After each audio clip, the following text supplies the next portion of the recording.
Добър вечер, вие сте с Открито студио. Гост тази вечер е кмета на Оряхово, Росен Добрев. Здравейте, господин Добрев. Здравейте. Как сте?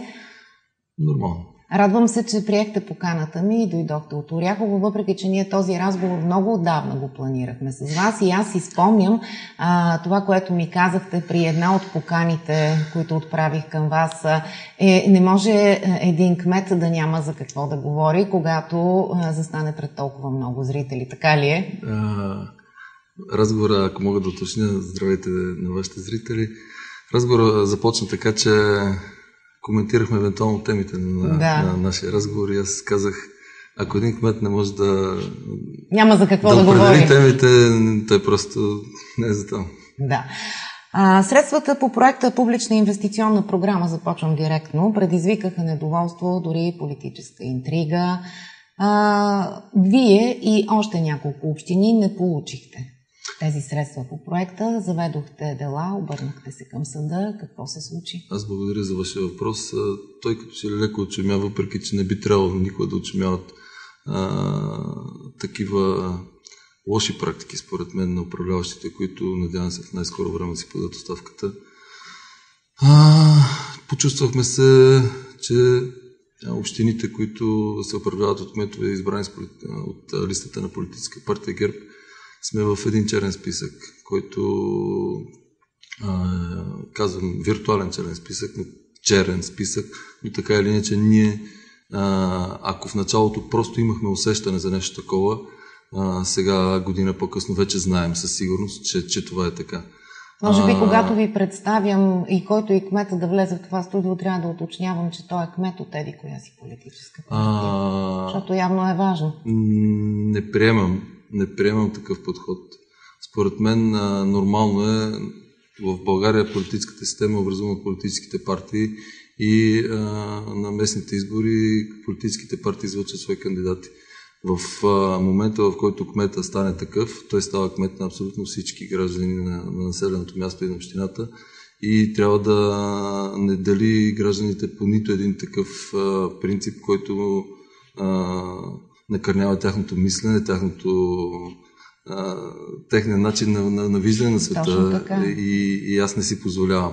За съжаление, ние сме разделени точно на такъв принцип от все още настоящото правителство. И пак казвам, ако в началото това беше само наше подозрение и аз си мислех, че може би това е някакво съвпадение, че само на нас не ни одобряват абсолютно нищо,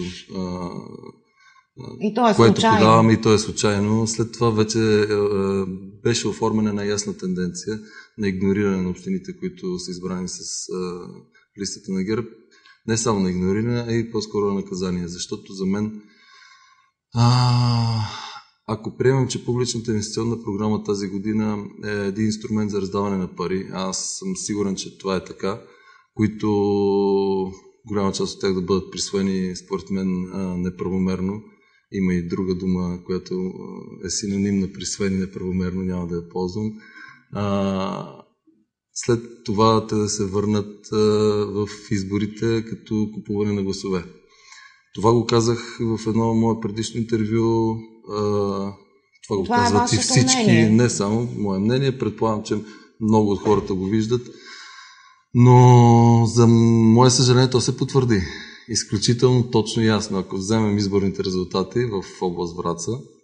Говорим за последните избори. За европейските избори. Да. И започнем да ги четем така с невъоръжено око. То много ясно се вижда къде се купиха гласове, кои политически сили, къде имат влияние. Влияние в кавички. Изборите бяха масово купени, според мен, в област Враца от две политически сили, които нямат традиции в нашата област. По никакъв начин те не могат да присъстват, освен ако не си купуват гласове.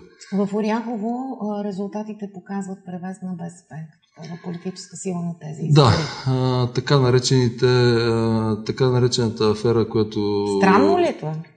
За мен не е толкова странно. Защо? Ще ви кажа кое даде превес на БСП. Техният електорат, който аз уважавам, това са възрастните хора, основно възрастните хора, Даже аз си пожелавам да имаме толкова стабилен електорат след бъдеще и политическа сила, която аз представлявам. Изборите не са далече, господин Добрев. Така че техният електорат е едно ядро от хора, които са изключително честни и почтени хора в голямата си част. За голямо мое съжаление, те дори идея си нямат какви са във върхушката на тази партия, въпреки че принципът да не коментирам други партии, но ги виждам, знам какви хора управляват социалистическата партия в момента. За съжаление, старите хора гласуват повече с сърцето си за своята младост, с спомените, когато са изграждали държавата. Може би и за по-добрия живот, който точно имаха. Точно така, но идея си нямат за какво всъщност дават гласа си. И ако аз в момента имах възможност, така се бях замислил, да ги кача 30, 40, 50 или 100 души възрастни хора, да ги кача на един автобус, идем по институциите в момента да видят с благодарение на техните гласове какви са директорите на дирекции в момента на областните служби, какви са главните счетоводители, какви са хората назначени от управляващите в момента, от ДПС основно най-вече.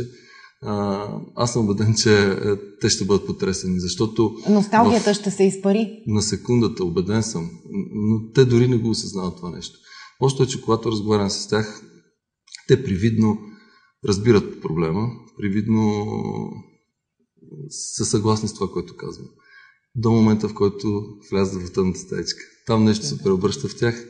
Те не могат да направят нищо друго, освен да гласуват за БСП. Просто това правят. И вие така си обяснявате резултата. Не са ли кметовете това е основното ядро. Добрият резултат на БСП в Оряхово е плод на същата. В Оряхово също има Бобов дол. Бобов дол и в Оряхово. Това, което Бобов дол, казвам в кавички, случаят Бобов дол, имам предвид това, което нова телевизия излъчи за заповедта, издадена от директорите да гласуват за Българската социалистическа партия. В Оряхово има много работници, които работят в АЕР. Да, в Козлодуй. Те са една група от около 300 човека със семействата, може би са и повече със семействата, казвам, които нямат избор, контролирани са изключително строго от техните началници и дават гласа си през определените години за определена политическа сила. В началото това беше лидер, на предишните избори това беше НФСБ, ВМРО, там гласуваха по нареждане, сега в момента гласуват за БСП. Това е една група от Оряховска община, която просто по задължение гласуват там, където техните шефове и кажат. До кога, господин Добрев? Тези неща кога ще бъдат преодолени? И те пречат и на вашата работа като кмет, и на управлението на общината, и на програмите, които така искате да изпълнявате. Защото малко или много всеки един кмет иска да повишава благосъстоянието на хората на общината, да прави нещо за нея. Тъжно ми е, когато като кмет получавам одобрение.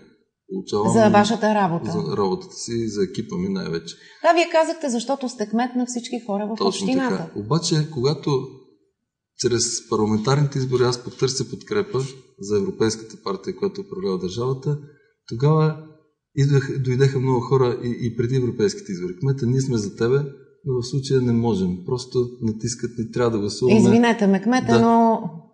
Така, и не един и двама дойдоха, които просто заявяват, да, когато се касае за лично сме за теб, но по принцип трябва да гласуваме за БСП, иначе не го натотрава. Вие сте изключително млад човек и амбициозен, аз виждам.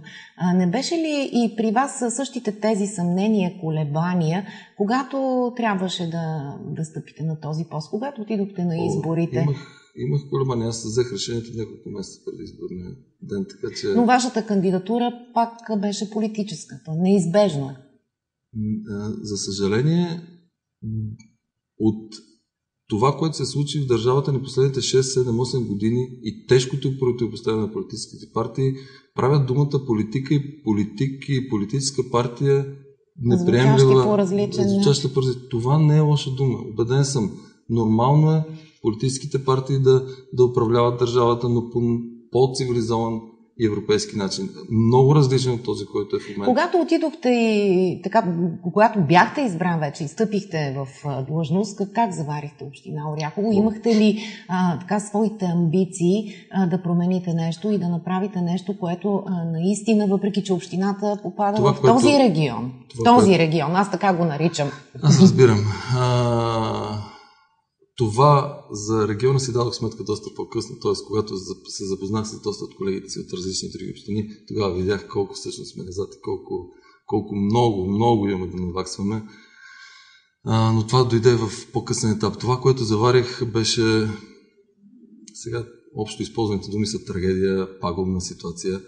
Лунен пейзаж и прочие. Ако има малко по-силни думи, аз бих ги използвал. Защо? Няма да забравя момента, в който влязох в общината и заплатите на служителите, което за мен е от първостепенно значение. Винаги в частния си бизнес съм слагал на първо място заплатата на служителите си и след това всичко останало. Вие идвате от частния бизнес, частния сектор. Точно така. Затова заплатата е най-важното нещо. Аз държа на това не да закъснее с ден или с два, с час да не закъснява. Да. Аз зная мъката, зная нуждите, зная, че това са родители и независимо кой какъв пост заема, преди всичко родител е родител и неговото дете е негово дете. И когато то се прибере, то трябва да осигури на детето си и обувки, трябва да осигури. А това става с заплатата. В нормалните работещи семейства това става с заплатата. И ако някой си прави собствените планове за сметка на работника, който не му е съдружник, той не трябва да носи отговорност за това, че бизнесът му върви или не върви. Те не са съдружници. Да, ясно. Той и какво видяхте с заплатите, че това не може да се случи? Субсидията от държавата, която е част от заплатите, беше дошла за декември, които разплатихме ноември и за декември ние нямахме и лев за заплати. Главният счетоводител и Анатолий Киров, който отговаря за бюджета в общината, гледаха надолу, стискаха се с пръсти и нямаме възможност. И се оказа, че новия кмет за нова година няма да даде заплати. Не можех да си го представя, не можех да го помисля. Започнаха да ми идват мисли от частни приятели да търся пари, за да дам на тия хора заплати. Просто не може. Започнах да търся решение, пътуване до София почти всеки ден. Тогава и господин Дянков, Симеон Дянков ми помогна с малка сума, но не само това, раздвижихме едно плащане по една програма, заместник-министър на финансите ми помогна. В общи линии успяхме до края на годината да осигурим пари, за да изплатим заплатите. И когато аз задавам въпроса на служителите, къде са парите, които всъщност трябва да бъдат заплати, това са основни пари, се оказа, че сме правили фестивал преди 2 години Алено Мушкато. Нали? Няма лошо да правим фестивал, но не можем да го правим с заплатите на хората. Недопустимо е. Абсурдно е, не мога да го помисля. Тогава разочаровахте ли се? Казахте ли си, къде съм попаднал аз? Тежко, т.е. не е само разочароване. То беше пълна трагедия. Аз не бях на себе си буквално. Но пък, когато на няколко дена преди да излезем за празнични дни, успяхме да разплатим абсолютно на всички и успях да намеря около 450 хиляди лева в общи линии. Се почувствах някакси много ми приятно ми стана. Да, и какво казахте? Тази работа ще я бъде. Много други проблеми след това ни затиснаха. След това започнаха да идват ни писма. Първото нещо, което получих в общината, когато влязох, след като се заклех долу в сградата на Общинския съвет, влизайки в стаята си за пръв път, секретарката ми, техническия ми сътрудник, ми подаде един акт от Националната агенция приходи, акт на община Оряхово. Тя ми го подаде за 704 хиляди лева. Заповядайте, господин кмете, честито, влизайте. Аз съм виждал актове, моите актове са били за превишена скорост до 100-200 лева, но акт за 700 хиляди лева не бях получавал. Това е огромен стрес. Беше за мен не само стрес, провален воден цикъл от предишното ръководство. Смисъл такъв. Изключително лошо управляван проект, който по естествен начин завършва с неуспех. И няма да се случи повече. Не само, че няма да се случи, а дължим много пари. Те изцеждат всичките сили на общината и към днешна дата. Огромни задължения, милиони, които не съответстват на бюджета ни по никакъв начин. Пример, който мога да ви дам, ако вие получавате 1000 лева заплата, имате да връщате 7000 лева, най-вероятно може да направите план как да ги върнете. Да живеете и да ги върнете.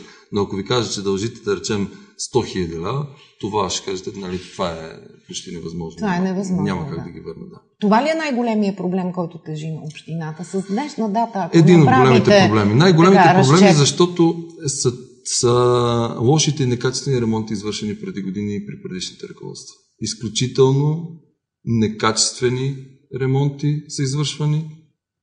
Част от тях не са разплащани. По част от тях бяхме осъдени от фирми и ни беше продадена земя, което е най-ценното и ние на нея разчитаме, за да можем да вържем иначе скромния си бюджет. Града, инфраструктурата има в трагично състояние, ужасяващо състояние. Виждам го и го знам, но без воден цикъл, който така или иначе намирам провален и се мъчим наново да започнем от нулата, плащайки старите задължения, от нулата да започнем и в новия програмен период да изградим качествен проект, да управляваме качествено проекта и той да завърши с успех, е така днешната ми амбиция, след канализацията, която трябва да бъде направена в града, асфалт. Имам уверението, че при правителство, управлявано господин Борисов, ще има целеви пари за Оряхово за асфалт. Значи тези средства по проекта Публична инвестиционна програма много ви бяха необходими. Изключително много. Схемата е очевадна там. Община Оряхово подава три проекта в въпросната комисия. Първият, от които и най-важен, беше един екологичен наш проблем. В Оряхово се намира депо за твърди битови отпадъци с 2 клетки, едната от които е започната, но недовършена, другата функционира в момента. 7 общини депонират отпадъците си там, а тази, която е започната, са вложени около 2 милиона и малко на 2 милиона лева в нея и е оставена така, вече няколко години. За довършването са необходими още 2 милиона и половина. Това е правено само с държавни пари. И първите 2 милиона, които са дадени, и тия, които ще бъдат дадени, трябва да бъдат държавни. Нали? Местни общински пари няма за такова съоръжение. Само искам да ви кажа, че това, което е построено, е почти разрушено. Тоест, дори да ни бъдат дадени тия 2 милиона, ние трябва да възстановим това, което е похарчено първите 2 милиона и след това да започнем да надграждаме. Уви, не ни бяха дадени пари. В същия момент в село Малорад, Борованско, имаме за ромски културен център. Почти половин милион. Не подценявам ромите. Сигурен съм, че те имат нужда от култура. Тяхната култура е много специфична. Това са просто факти, изисква център. Нали така? Но това са факти. Има и други факти. Страшно много проекти бяха одобрени в идейна фаза, които така иначе никога няма да се случат. Бяха одобрени проекти за детски площадки с села, които има 1 или 2 деца. Да. Изключително хаос свързани пари. Съответно да бъдат откраднати, този път използвах вече тази дума, и да бъдат върнати в изборите срещу нас. Гледайте резултатите. Само там ще разберете откъде. Това са моите и твоите пари. Нашите пари на всички, които ни гледат в момента. Тия пари не са ни хипотетични пари, дошли от Марс. Те са пари, платени от всеки един човек, когато си получи заплатата, той вижда. Платил съм толкова са ми данъците. Това са тия пари, които ги взеха Орешарски компания и ги подариха, за да ги откраднат. Община Козлодуй също не получи тези пари. Не само община, с почти всички общини. Господин Мануев напусна Издружението на общините, знак на протест. Той е обиден, той е човек с морал и чест и просто се обиди и напусна. Обърнахте се към съда? Обърнахме се към съда, ние чисто процедурата можехме да обжалваме. Ние не можем да обжалваме решението по същество. Това не е наша възможност. И съдът постанови, че всичко е наред. Така. Какво се случва в Оряхово? За 3 години ваше управление, имате ли вече идея какво така да подредите, както се казва, къщичката си и да отстранявате проблемите един след друг? Въпреки че един мандат няма да е достатъчен. Според мен един мандат не е достатъчен. Това, което имам като концепция, на първо място да върнем нормалното отношение на хората в града. В смисъл? Беше изключително нарушено. И в момента съсловията в града. Във всяко едно населено място за мен е едно семейство. В едно семейство, в което няма разбирателство, нормални отношения, то не върви добре. А те не са ли следствие от живота, който водят? Те са следствие и от живота, но са следствие и от това какъв тон задава управник. От това какъв е вашия тон? Твърд ли е? Нормален тон на е? човешко европейско отношение. Уважаване на ценностите, зачитане на личностите и уважаване на качествата на хората. Разбират ли го този език? Мисля, че започват. Надявам се. На азбуката сме. Мисля, че има добри примери вече в тази посока. Започнаха така част от съсловията да се търсят, да говорят, да търсим общо решение на проблемите. И ние не трябва да се самоизяждаме вътре в общината, а да имаме сили, за да можем да се преборим с другите общини и да акумулираме повече средства. Социалната политика ли е приоритет на вас, на вашето управление? Вижте, трудно можем... Децата са мой приоритет. Винаги са били и ще бъдат. Обожавам децата. Има ли млади хора в Оряхово? Намаляват се всеки измия ден. Тъжно ми е. Неприятно установявам липсата почти всеки месец на млади семейства от града, което е процес, който е извън нашия контрол. Тоест, каквото и да опитваме да направим, ситуацията с демографската криза е такава. Но пък тези, които са там, се мъчим по всякакъв начин те да са ни приоритет. Не казвам, че приоритет не са възрастните хора. Имаме проекти, домашен асистент, имаме проекти за проект, който обслужва почти 100 човека, център за домашни грижи. Там имаме една изключителна ръководителка Румяна Декова, която е от Оряхово. Вършат перфектно работа си екипа, много са доволни бенефициентите. Невъзможно е да не се работи по проекти. Полагаме усилия. Пенсионерските клубове, имаме тесни контакти с повечето от тях. Почти с всички, с някои са и много по-тесни. Стараем се по всякакъв начин, доколкото са нашите възможности на община, да бъдем полезни на тия хора. Вие говорите за младите хора, но те не могат да останат в Оряхово. Дори и във Враца не искат да останат, защото нямат работа. Нямат работа, защото в нашия край, чисто исторически погледнато, хората са работили основно в държавните предприятия. Докато в Южна България винаги имало и частен бизнес. Може би повлиян от Гърция, от Турция, като съседни държави. В Северозападна България просто навика, традицията е такава, че хората просто са свикнали да работят някъде в някакво предприятие. И когато икономиката бавно затъва, загива през годините, същите тия хора се оказват неподготвени да започнат частен бизнес. То не е в кръвта и то не е в традицията и няма как изведнъж просто така да стане това нещо. А и когато няма условия, когато виждаш, че ще бъдеш рекетиран от определени... Има ли работещи предприятия? Ние се славяхме с едни страхотни прокурори, с едни страхотни бивши кметове, които не можеш да очакваш бизнес в такива условия. Никога не можеш да очакваш бизнес. Бизнесът идва там, където е спокойно, където има нормален европейски тон. Там, където е предваритим, кмета, полицията, съдебната система. Само там ще чакаш бизнес. Иначе няма добре. Има ли работещи предприятия в Оряхово? Не са много. Няколко са работещи предприятия. Това повече са в частния сектор. Да, в частния сектор единственото и основно предприятие, което поддържа града жив, това е Козлодуй.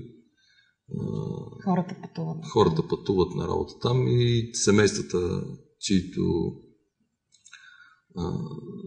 които работят там, си личат, много си личат. Те просто имат един по-добър стандарт на живота. Те разбират вашия тон. Всички трябва да го разбират, не само те. А вие как работите с централата като институция и като община? Аз знам, че имате така много добри взаимоотношения. От момента, в който започнах мандата си, до днешен, независимо от това коя политическа сила е управлява държавата и назначава евентуално управителя на централата, аз работя добре с ръководството на АЕЦ Козлодуй. Длъжен съм да кажа, че и при стария директор и при новия директор. Вратите за община Оряхово са отворени. Търсил съм подкрепа, получил съм я в много голям размер и от стария директор, и от новия директор. В момента организираме едно изключително мащабно събитие. Община Оряхово, България. Не, сега трябва да го кажа по-точно. България, държавата България е домакин на Балканско първенство по бадминтон. Което ще бъде в Оряхово. Точно така. Ами трябва да кажем и за залата, нали? Няма да пропуснем. В спортната зала, която открихме, едно бижу ли е? Бижу, можем да кажем. Наистина, това е едно спортно съоръжение, за което мечтаят много. Какво беше? Много Арена? общини. Арена Оряхово кръстихме, направихме едно страхотно откриване. Значи има много проблеми, обаче в Оряхово има арена. Това е само първата крачка.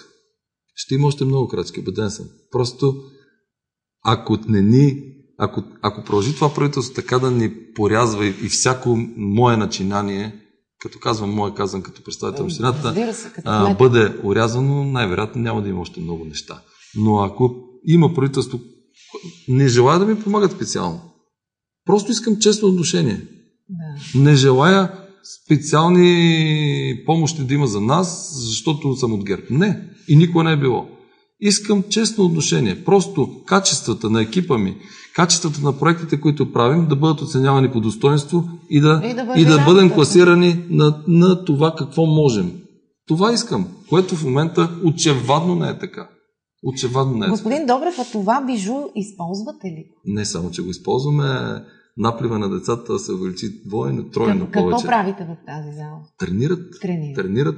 Бадминтона е един от малкото спортове, който се е съхранил през годините в Оряхово, тъй като там той е традиционен спорт и финансовата ситуация през годините прави така, че повечето спортовете затихват, замират, не се развиват.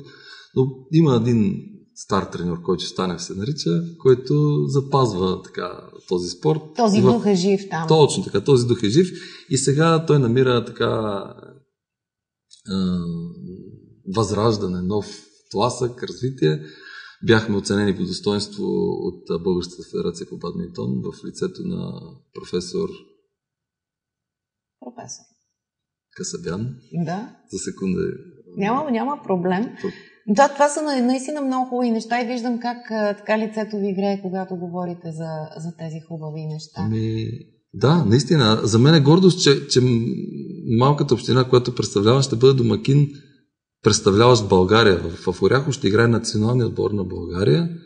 Много се надяваме едно наше дете да попадне там в националния отбор, за да може да имаме и ние представител. И така. 12 държави. 12 държави са в Оряхово. Да. И то само след 2 седмици. Правим организация за невероятно откриване. Искаме да взаимстваме нашето домакинство с олимпиадите по света. Имаме символ на Балканиадата. Да. Това е едно пиле, което е с коронка отгоре като перото което се използва в бадминтона, а пилето е символ на детето, на младото, защото все пак се касае за деца до 13 години. Те ще бъдат домакини на деца до 13 години. Ето, произведохме и новина. Точно така. Тук е въпросът, момента, както казах, че работим добре с Ецо Козлодуй, да благодаря на настоящия директор, който ни направи възможно да ползваме хотела на централата. Да. В разстояние на 4 дена, които ще се проведе първенството, безплатно. Благодарности. Ще се помрачи ли усмивката ви? Ето, че има хора, които независимо от политическата си принадлежност, показват, че когато се касае за нещо стойностно и ценно, не проявяват злобата си да ни орязват. Знаем, че настоящия директор е назначен от Социалистическата партия. Но видимо този човек ни помогна. Благодаря му. Какво се случва с болницата? Сигурно вече няма да сте толкова усмихнат. Няма как да съм усмихнат, защото виждам реалностите. Преди седмица бях... Сградата е обявена за... Отдавна. Преди седмица бях на общо събрание на акционерите на МБАО Христо Ботев Враца, където разбрах, Вие сте един от тях. Община Оряхово е един от акционерите. Господин Луканов сподели доста тревожни факти за Врачанската болница. Община, т.е. болницата в Оряхово е филиал на Врачанската. Това означава, че когато болницата майка е в много тежко лошо финансово състояние, няма как и при нас да е добре. Много труден път извървяхте, докато се открие този филиал, защото беше необходим в Оряхово. Изключително необходим. Хората, които са живи, независимо на колко години са в момента в града, когато са се раждали, болница е имало. Нали? Всички са свикнали с това в Оряхово да има болница. Разбира се, голям град. В определен период тя била една от водещите в района. Обслужвала 3 общини и така. Но в момента там има 2 отделения. Изключително благодарен съм на доктор Пурчева, която организира процесите там. А в момента функционира филиала, нали? Функционира, 2 отделения функционират, детско и вътрешно отделение. А кой обявява сградата за продажба? 2 отделения функционират като филиал на Врачанската болница. Тоест, юрисдикцията идва от Враца. Така. Намира се в Оряхово. Старото дружество МБАО Оряхово в момента е извън контрола на общината. Дълги години е било общинско дружество. Бутано е към фалит. Всички кметове и общински съветници преди нас са виждали ясно фалита му, не са взели никакви мерки. Най-малкото, всяко едно дружество общинско на 6 месеца дава отчет към Общинския съвет. И там много ясно се вижда от лошите резултати. Едни лоши резултати по принцип са червена лампа. Но когато имаш тенденция, един отчет лош, втори лош, трети лош, четвърти лош, няма как това да не фалира. Това е било ясно и отчетливо. Тогава те не са намерили необходимия тон, консенсус, приоритет да запазят болницата. Когато наистина са могли, когато задълженията не са били толкова малко. Как се убива една болница? Не само с задължения. Пари могат евентуално да се намерят. Убива се, когато унищожиш истинското в нея лекарите. Сгради в България има десетки, стотици, необитаеми, хубави, стари, красиви, с история. Не се притеснявате, че болницата ще когато вие, госпожо, искате бърза, качествена, спешна или каквато и да е медицинска помощ, вие не питате, ще ме лекувате ли в 120 годишна болница с много красива история и с дебели стени. Вие желаете точния специалист, който да ви постави точната диагноза и да получите на секундата медицинско обслужване. С неплащането година и половина на заплати, какво очакваш? Ти си изгониш персонала. В момента, в който си изгониш персонала и си прокудиш лекарите, не да имаш сграда, не тя да е най-красивата, ако ще е и златна. Тя е една сграда. Сградата не те лекуват те лекарите. И няма как да имаш болница, когато ти очевадно година и половина не плащаш или имаш неравнопоставено положение. Едни работят за 3000 или други работят за 500. Ясно. Вие положихте много усилия тогава за този филиал да има в Оряхово болница и предполагам, че няма да допуснете той да се закрие или да Всеки месец общината помага, въпреки нищожните си възможности в тази посока, с това да съществуват тези 2 отделения. С финансови средства на 2 отделения осигуряваме, не искам да ви казвам какви битови неща осигуряваме, но наистина даваме всичко от себе си 2 отделения да работят. Правим максимума, благодарим, пак казвам, и все пак на екипа от няколко лекара, които са останали и които пряко сили поддържат 2 отделения, тъй като част от тях са и на пенсионна възраст. Голям проблем за Оряхово беше и свлачището. Голям проблем за Оряхово много години е свлачището. Там също малко безхаберие на държавата, мога да кажа. Започва се укрепителен процес преди 5, 6, 7 години, не знам точно колко. И се прави на етапи, така че този процес, тази система от мероприятия работи само когато е изградена 100%. Тя в най-скоро време ще бъде изградена 100%. Но в времето, когато за тия 5 или 6 години, в които се изгражда и не е изградена 100%, тя се руши. И не работи. И има едни вложени 6 милиона или 7 милиона почти, които няма да дадат такъв ефект, какъвто ако бяха вложени за година и половина-2, района ще да бъде спрян. А какво предстои да се направи по този проблем? Тя завършва, но ефекта вече е много по-малък. Завършва укрепителната дейност, фирмата завършва последните. Тоест всичко е било въпрос на финансиране. Отпускани са пари на парче. Тая година малко, до година малко. То май за всичко е така въпрос на финансиране. Както и за депото споменах. Да. Отпуснати са ни пари, те са почти погубени вече, защото всичко това, което е направено, е разядено от дъждовете, от слънцето, като не е довършено. И сега ние чакаме новите пари, обаче няма нови пари за нас. Просто защото... И кмета е поставен в шах, защото той трябва да управлява тези пари, а де-факто... Това е един от малките ми проблеми. Кой е големия? Казах ви инфраструктурата на града. И обезлюдяването. Виждам колко по-малко деца остават. Това ме тревожи много. Господин Добрев, аз смятам, че в такава вашите правомощи и вие можете да се справите с инфраструктурата. С децата е трудно, нали? Но с инфраструктурата... Да, мога. Ако пак казвам, проектите ми бъдат оценявани честно. Само да ви дам един пример. Той звучи малко като шега, но е факт. За мое съжаление е факт. Община Оряхово, за съжаление в град Оряхово, общински пътищата в България, както и управлението в България, се дели на общинско, на местна власт и на централна власт. Да. Имаме втори и трети клас пътища, които са държавни. За тях отговаря държавата в лицето на Агенция Пътна инфраструктура. И четвъртокласните общински пътища, за които отговаря кмета и администрацията. Тоест, кмета може да ремонтира, почиства, кърпи или каквото и да било четвъртокласните общински пътища.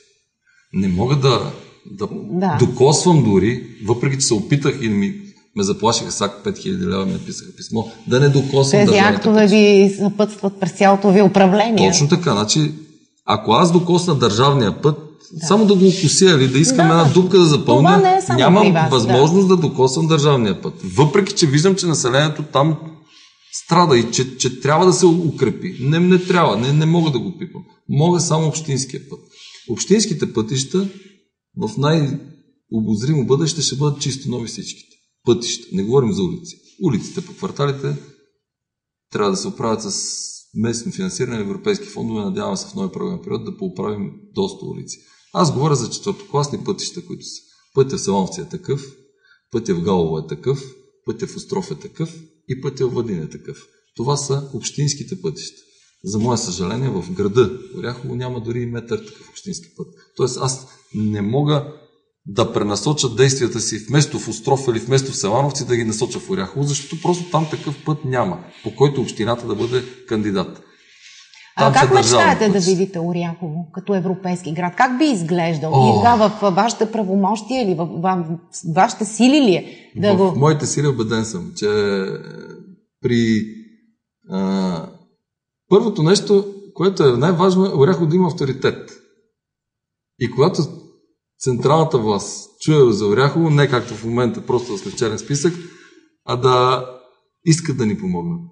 Защото виждат, че всеки лев или всяка инвестиция вложена ще бъде възвърнат. Това е един град с традиции, който... И така меценатски град, мога да кажа. Не само. Художествени галерии. Не само. Има дух града. Има история, има дух, има енергия, която е по-различна от доста от населените места. Твърдя го. Започвам да я долавям. Аз не съм оттам, но започвам да долавям тази енергия.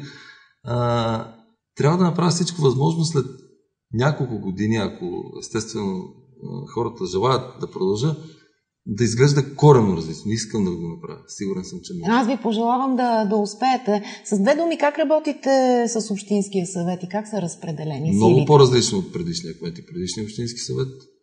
Предишните заседания на Общински съвет бяха нещо като шоуто на Слави. Хората ги гледаха, за да се посмеят. Но за техен гръб Те не си даваха сметка, че всичко това, на което се смееха, и коства, ще и коства лошия живот в същата община след това. Благодаря на този общински съвет. Имате разбирателство? Мисля, че да. Добре работи общинския съвет, нормални отношения, дебат, тези, аргументи, никога лични обиди и лични нападки. Политическият свят има ли превес, има ли значение? Има значение, но въпреки всичко, когато касае въпрос, който е важен за града, политическите цветове не трябва да има значение. Това е един много зрял общински съвет. Благодаря на общинския съвет, работим добре и когато трябва да вземем важни решения за града, не гледаме политическите партии, а взимаме решението, което е важно за Оряхово, и аз така съм и благодарен. Добре. Имате ли връзка с град от Румъния? Да. Който ви дали голямата ръка? Най-нормалните ни по-тесни взаимоотношения са с отсрещния град Бекет. С колегата съм вече и личен приятел, така да се каже. Ние работим по 2 трансгранични проекта. Той е в общи линии с подобен профил на моя и това ни помага да говорим на един език, да имаме еднаква енергия за влагане, и мисля, че тепърва в 2014, 2015, 2016, ако все пак и той и аз продължим да работим, ще можем да ползваме от програмата за трансгранично сътрудничество доста ресурси и ще подобрим населените си места, със сигурност. Да, и така преди да сложим една условна точка на нашия разговор, един финал, да споменем, че в Оряхово се прави хубаво вино, има шато, и не е ли това една така предпоставка за развитие на туризъм? Много точно казахте, предпоставка е. Не е задължително своя предпоставка, но още много други работи трябва да бъдат свършени. Пак казвам, инфраструктурата оттам е много лоша. Тоест, сега и да дойде група в Оряхово, няма хотел. Нямате хотел? Няма път. Не можеш да очакваш развитие на града без хотел, без път. Ама, когато ние кандидатстваме, ни режат по този начин, както ни отрязаха сега от ДПС, нито ще имаме път, нито ще имаме хотел. Честно отношение, ако получим, ще имаме със сигурност и двете. Шато Бургозоне е една винарна, която заслужава уважение, въпреки броженията там на една група, която са против тази инвестиция. За мен такива европейски инвестиции трябва да бъдат уважавани. Аз се гордея с постиженията на шатото. Те имат много медали от европейски и международни изложения. Продават продукцията си основно в Западна Европа, в Брюксел, в Люксембург, в Белгия, в Люксембург, в Франция, доколкото знам. И това се отразява единствено на доброто име на града, за да може да се популяризира. 50 човека работят там, на моменти и повече. Временно. 5 души да имат работа за нас е добре, кметовете, защото те не са безработни. В 5 дома свети кружка, в 5 хора, разберете, ценим всяко работно място. Това, което общината направи, направихме среща с управителя, собственика на един от собствениците на шатото, господин Маринов, Стефан Маринов, и с регионалния инспекторат по образование госпожа Евденова, и с директорката госпожа Константинова, и кмета на общината. И с общи усилия успяхме да открием една паралелка в Оряховската гимназия, която поздравявам с навършването на 100 годишния си юбилей. Преди миналата седмица имаше 100 годишния юбилей. Браво! Имахме страхотно тържество, което отчете юбилея, уважи юбилея. И отворихме паралелка, която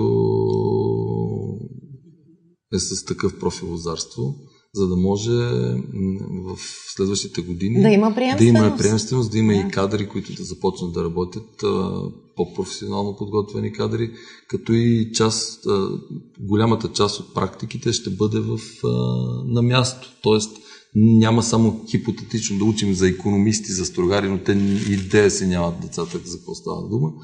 Докато там, когато учат за лозите или за техниката или за земята, ако искате, те просто на следващия час са в лозето и виждат всичко. Открили вече сезона плажа в Оряхово? Официално няма как да го открият, тъй като ние нямаме възможност да подсигурим спасители. Според мен трябва 2 или 3, нямаме такава възможност, която да гарантираме наистина безопасното къпане на населението. Другата причина, поради която аз забранявам къпането, е, че по никакъв начин не съм убеден в качествата на водата. Даже по-скоро съм убеден, че тя не е годна за къпане. Сега всеки на собствена воля може да се къпе колкото желае, но когато официално разрешиш нещо такова, трябва да си сигурен, че водата отговаря на санитарно-хигиените условия, че можеш да осигуриш със сигурност в рамките на светлата част на един спасител, който не е единствен и в утрешния час да му се наложи да иде някъде и да оставим без спасител там. Не можем да контролираме този процес добре, убеден съм. Изправен сте пред много проблеми и виждам, че тези проблеми са разрешими, поне от думите, които чух. Здраво сте се заел, имате амбиция. И това, което ми направи много силно впечатление, освен нашия човешки разговор тази вечер, е, че вашите усилия и внимание са насочени към хората. Което може би е най-важният капитал или най-важното нещо, което прави града град, общината община и хората такива каквито са. Благодаря за оценката, надявам се наистина надявам се да успеете. Каня ви отново и така на финала, наистина вече на финала на нашия разговор, да кажем още веднъж за събитието, което предстои в Арена. Заповядайте от 3 до 7 юли. Оряхово е домакин на Балканиада по бадминтон на деца до 13 години от 12 държави. Откриването ще е невероятно пишно. Благодаря и на дарителите, които дариха пари, за да може да стане то факт. Сега няма да ги казвам кои са, те си знаят, но наистина с малко и скромни средства ще направим едно страхотно откриване. Ще бъдем добри домакини на тия 12 държави и ще направим всичко възможно, когато те си тръгнат, да повтарят за Оряхово, за България с добри и стопли чувства. Искам да видя усмивките в лицата и когато се тръгват. Благодаря ви, господин Добрев. Беше ми изключително приятно. С вас ще се видим в Оряхово. А с вас, уважаеми зрители, ще се видим следващата сряда в открито студио. Хубава вечер!